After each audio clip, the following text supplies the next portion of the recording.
மாற்றுக் கட்சியை சேர்ந்தவர் என்ற எண்ணம் இல்லாது ஒரு சகோதரருக்கு செய்யக்கூடிய மரியாதையை போல் மறைந்த விஜயகாந்தின் இறுதிச் சடங்கு விவகாரத்தில் முதலமைச்சர் மு.க.ஸ்டாலின் முழு அக்கறையுடன் நடவடிக்கை எடுத்தது அனைத்து தரப்பினரிடையே வரவேற்பை பெற்றுள்ளது.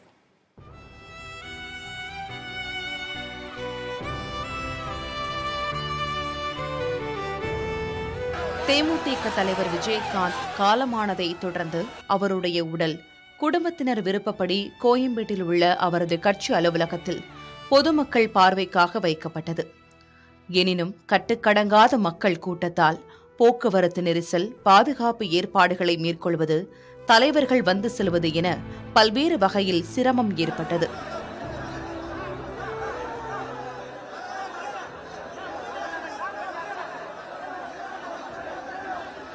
இதைத் தொடர்ந்து விஜயகாந்தின் உடலுக்கு பொதுமக்கள் அஞ்சலி செலுத்துவதற்கு ஏதுவாக இடம் வழங்க தேமுதிக பொதுச் செயலாளர் பிரேமலதா விஜயகாந்த் சார்பில் தமிழக முதலமைச்சர் ஸ்டாலினிடம் கோரிக்கை வைக்கப்பட்டது.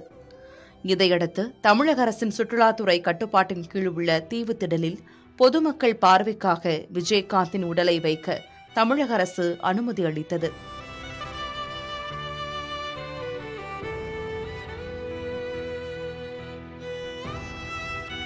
முதலமைச்சரின் நேரடி உத்தரவை தொடர்ந்து வியாழன் மாலை சென்னை மாநகர காவல் ஆணையர் சந்தீப் ராய் ரத்தோர் விஜயகாந்தின் மனைவி பிரேமலதா விஜயகாந்த் மற்றும் சுதீஷுடன் அந்த ஏற்பாடுகள் குறித்து ஆலோசனை மேற்கொண்டார். பிறகு சென்னை மாநகராட்சி அதிகாரிகள் மற்றும் பொதுப்பணித்துறையினர் தீவுத்திடலுக்கு விரைந்து ஏற்பாடுகளை மேற்கொண்டனர். 6 மணி நேரத்தில் அனைத்து ஏற்பாடுகளும் செய்து முடிக்கப்பட்டன.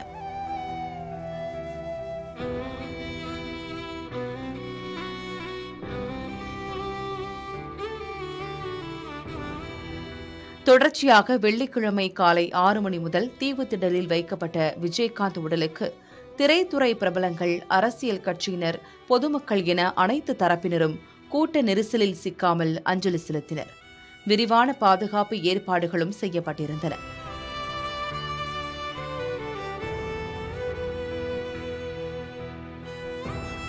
முன்னாள் முதலமைச்சர் கருணாநிதி மறைந்தபோது அண்ணா நினைவிடம் அருகே அவரது உடலை நல்லடக்கம் செய்வதற்கு மேற்கொள்ளப்பட்ட முயற்சிகளில் பல்வேறு இடையூறுகள் ஏற்பட்ட நிலையில் அவற்றை மனதில் கொண்டு விஜயகாந்தின் உடல் தேமுதிக அலுவலகத்தில் நல்லடக்கம் செய்வதற்கு எந்தவித இடையூறும் ஏற்பட்டுவிடக்கூடாது என்பதால் முதலமைச்சர் உரிய நடவடிக்கைகளை மேற்கொண்டதாக அரசு அதிகாரிகள் தரப்பில் தெரிவிக்கப்பட்டது.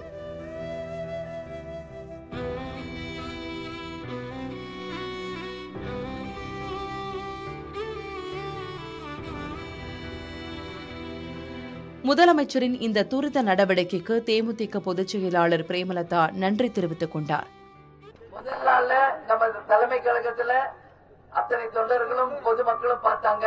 அது இட நெருக்கடி இருந்ததுனால தமிழக அரசிடம் நேரடியாக பேசி உடனடியாக முதலமைச்சர் ஸ்டாலின் அவர்கள் தீவுத்திடலில் நமக்கு இடம் ஒதுக்கி கொடுத்து அனைத்து வசதிகளையும் செய்து கொடுத்து நம்ம தலைவருடைய இறுதி பயணத்திற்கு எல்லா விதத்திலும் நமக்கு உதவி செய்த தமிழக அரசுக்கும் முதலமைச்சர் ஸ்டாலின் அவர்களுக்கும் உதயநிதி அவர்களுக்கும் அனைத்து அமைச்சர்களுக்கும் முதலில் தேசிய முற்போக்கு திராவிட கழகத்தின் சார்பாக நன்றிகளை தெரிவிச்சுக்கிறோம்.